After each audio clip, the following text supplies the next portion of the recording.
première question. Quand on fait un safari qui s'appelle un safari urbain en visitant les pires endroits de Charleroi, Oui. Comment les Carolos nous perçoivent? Ben, c'est-à-dire le dimanche, il n'y a pas beaucoup de gens dans les rues, en fait. Et c'est là que vous vous y allez. Oui, voilà, exactement. Mais sérieusement, vous, à la base, vous détestez pas Charleroi. C'est pas ça la démarche. Non, non, en fait, à l'époque, j'aurais voulu faire ça encore plus tôt, quoi. Genre, quand il y avait une certaine équipe au pouvoir à l'époque. Et ben, bon, voilà, la maturité et puis les idées et les bonnes personnes sont arrivées plus tard. Donc, on l'a fait plus tard. Et non, en fait c'est parce que on avait toujours l'impression qu'il y a un petit côté victime comme ça à se plaindre dès qu'il y a une critique, ça vient direct de la Flandre et puis toujours les Flamands, les Flamands, les Flamands. Et en fait, en organisant ça, finalement, les critiques sont venues du monde entier.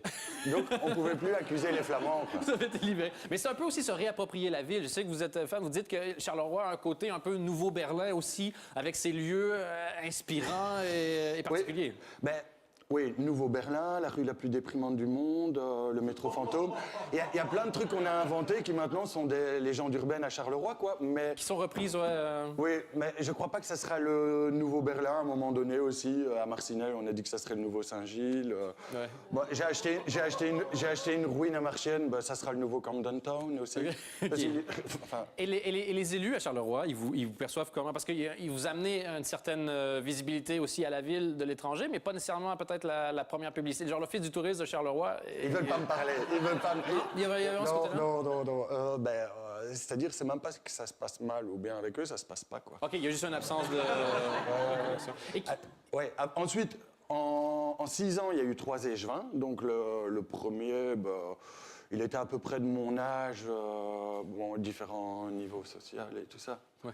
Mais là j'ai fait exprès de clasher avec lui. OK. Donc après, ben, on n'est pas devenus copains. Ben, c'est ça qui arrive en général quand on clash les gens. C'est... Ouais. Ensuite, le second était débile léger, et donc on n'a rien su faire.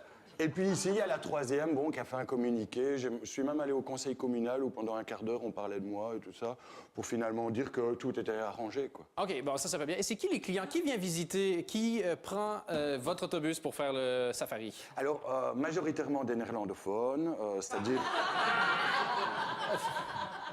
C'est marrant. Non, mais majoritairement des néerlandophones, donc principalement des flamands, ensuite des néerlandais et néerlandaises.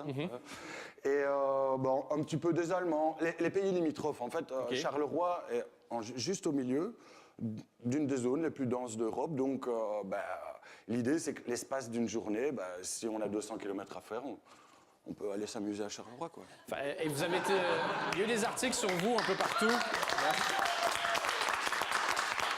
Il y a entre autres récemment le magazine Néon qui a fait un reportage. Le titre, c'est ça, c'est Safari dans la ville la plus moche du monde. Donc c'est un truc un peu... On est censé être les Belges, ces gens avec ce fameux second degré et tout ça, quoi. Ouais. Mais visiblement, ça marche qu'à l'extérieur, quoi. Ouais, c'est...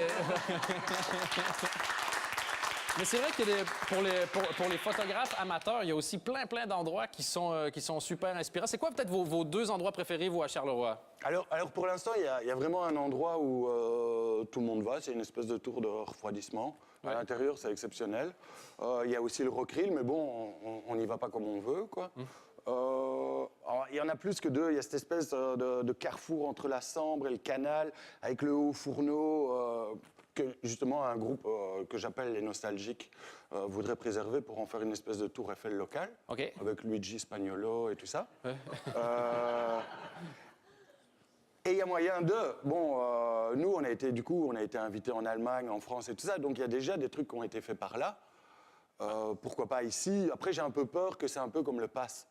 Que finalement, des musées comme ça, il y en a un tous les 50 km, vu que toute la dorsale wallonne, Il y a des lieux qui peuvent être... il y a pas mal de friches. réappropriés, tout à fait. pas mal. Aujourd'hui, est-ce que vous arrivez à en vivre avec ce truc-là? Vous avez assez de clients pour arriver à en vivre? Partiellement. En fait, je suis comme une espèce d'intermittent du spectacle. Sauf que je vais pas faire des grèves et des trucs comme ça.